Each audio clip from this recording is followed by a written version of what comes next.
ये है 3x, तो 3x को डिवाइड करना है कॉमन वाले 3 से, तो आपका बचता है x।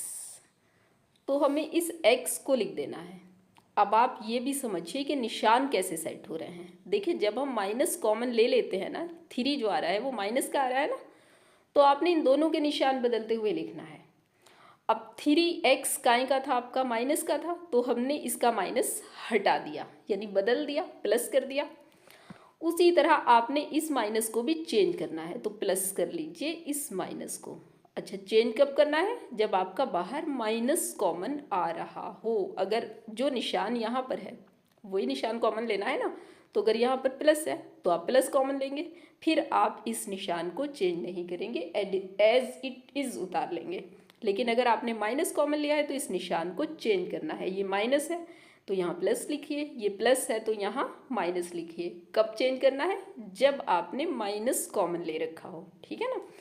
तो हमने इसको डिवाइड कर लिया, x बचा। अब इस 3 से 6 को डिवाइड करते हैं, तो ये आपको पता भी होगा, 3 से डिवाइड करना है, 3 2 ज़ा 6, तो ये आपका आ जाता है 2। ब्रैकेट को क्लोज कर दीजिए। देखिए, हमने आपसे कहा था शुरू में 2 लाइन लिख लें तो फैक्टराइजेशन हो जाता है। फैक्टराइजेशन हो चुके हैं, अब कोई ज़्यादा अकल की ज़रूरत इसके अंदर नहीं है, बस आपने पेन चलाना है।